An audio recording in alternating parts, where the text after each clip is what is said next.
दोस्तों, श्री काकभुसुंडी जी और गरुड़ जी का संवाद हमें तुलसीदास कृत रामचरितमानस के उत्तर कांड में मिलता है, जिसमें श्री काकभुसुंडी जी ने मानस रोगों का वर्णन किया है और इन रोगों का कारण और निवारण भी बताया है। गरुड़ जी ने उनसे 7 प्रश्न किए थे, जिसके काकभुसुंडी जी ने उत्तर दिए थे। आइए आज के इस वीडियो में हम आपको काकभुसुंडी जी और गरुड़ जी के इसी संवाद को जस का तस बतलाते हैं। तो चलिए फ्रेंड्स, शुरू करते इस ज्ञानवर्धक वीडियो को। पक्षीराज गरुड़ जी प्रेम सहित बोले, हे कृपालु, यदि मुझ पर आपका प्रेम है तो हे नाथ, मुझे अपना सेवक जानकर मेरे 7 प्रश्नों के उत्तर बखान कर कहिए। हे नाथ, हे धीर बुद्धि, पहले तो यह बताइए कि सबसे दुर्लभ कौन सा शरीर है, फिर सबसे बड़ा दुख कौन है और सबसे बड़ा सुख कौन है, यह भी विचार कर संक्षेप में कहिए। संत और असंत का मर्म अर्थात भेद आप जानते हैं, उनके सहज स्वभाव का वर्णन कीजिए। फिर कहिए कि श्रुतियों में प्रसिद्ध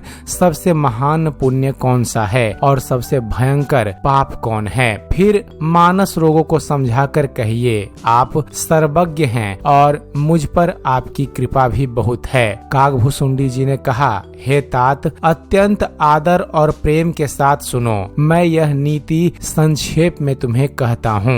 मनुष्य शरीर के समान कोई शरीर नहीं है। चर अचर सभी जीव उसकी याचना करते हैं। वह मनुष्य शरीर नरक, स्वर्ग और मोक्ष की सीढ़ी है तथा कल्याणकारी ज्ञान, वैराग्य और भक्ति को देने वाला है। ऐसे मनुष्य शरीर को धारण अर्थात प्राप्त करके भी जो लोग श्री हरि का भजन नहीं करते और नीच से भी नीच विषयों में अनुरक्त रहते हैं, वे पारस मणि को हाथ से फेंक देते हैं और बदले में कांच के टुकड़े ले लेते हैं। जगत में दरिद्रता के समान दुख नहीं है तथा संतों के मिलने के समान जगत में सुख नहीं है। और हे पक्षीराज, मन, वचन और शरीर से परोपकार करना यह संतों का सहज स्वभाव है। संत दूसरों की भलाई के लिए दुख सहते हैं और अभागे असंत दूसरों को दुख पहुंचाने के लिए। कृपालु संत भोज के वृक्ष के समान दूसरों के हित के लिए भारी विपत्ति सहते हैं, किंतु दुष्ट लोग सन की भांति दूसरों को बांधते हैं और उन्हें बांधने के लिए अपनी खाल खिंचवाकर विपत्ति सहकर मर जाते हैं। हे सर्पों के शत्रु गरुड़ जी, सुनिए, दुष्ट बिना किसी स्वार्थ के सांप और चूहे के समान अकारण ही दूसरों का अपकार करते हैं।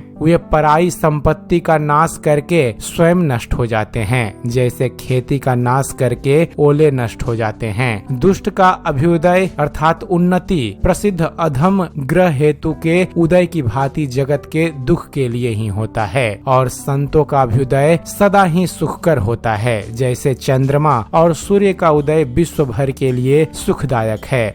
वेदों में अहिंसा को परम धर्म माना गया है और पर निंदा के समान भारी पाप नहीं है। शंकर जी और गुरु की निंदा करने वाला मनुष्य अगले जन्म में मेढक होता है और वह 1000 जन्म तक वही मेढक का शरीर पाता है। ब्राह्मणों की निंदा करने वाला व्यक्ति बहुत से नरक भोग कर फिर जगत में कौए का शरीर धारण करके जन्म लेता है। जो अभिमानी जीव देवताओं और वेदों की निंदा करते हैं, वे नरक में पड़ते हैं। संतों की निंदा में लगे हुए लोग उल्लू होते हैं, जिन्हें मोह रूपी रात्रि प्रिय होती है और ज्ञान रूपी सूर्य जिनके लिए बीत गया रहता है। जो मूर्ख मनुष्य सबकी निंदा करते हैं, वे चमगादड़ होकर जन्म लेते हैं। हे तात, अब मानस रोग सुनिए, जिनसे सब लोग दुख पाया करते हैं। सब रोगों की जड़ मोह अर्थात अज्ञान है। उन व्याधियों से फिर और बहुत से सूल उत्पन्न होते हैं। काम वात है,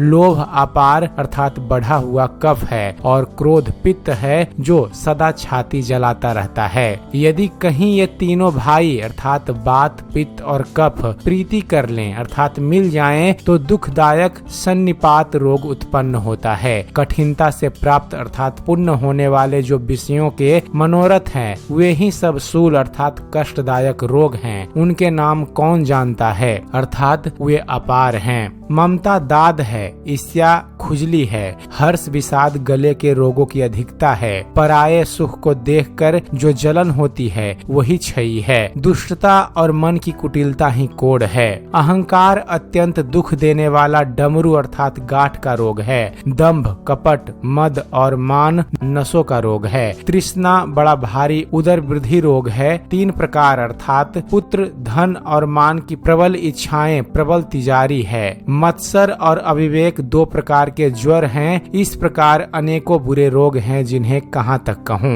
एक ही रोग के बस होकर मनुष्य मर जाते हैं, फिर ये तो बहुत से असाध्य रोग हैं। ये जीव को निरंतर कष्ट देते रहते हैं। ऐसी दशा में वह समाधि अर्थात शांति को कैसे प्राप्त करे। नियम, धर्म, आचार, तप, ज्ञान, यज्ञ, जप, दान तथा और भी करोड़ों औषधियां हैं, परंतु हे गरुड़ जी उनसे ये रोग नहीं जाते। इस प्रकार जगत में समस्त जीव रोगी है, जो शोक, हर्ष, भय, प्रीति और वियोग के दुख से और दुखी हो रहे हैं। मैंने ये थोड़े से मानस रोग कहे हैं। ये हैं तो सबको, पर इन्हें जान पाए हैं कोई बिरले हैं। प्राणियों को जलाने वाले ये पापी रोग जान लिए जाने से कुछ छिन्न अवश्य हो जाते हैं, परंतु नाश तो नहीं होते।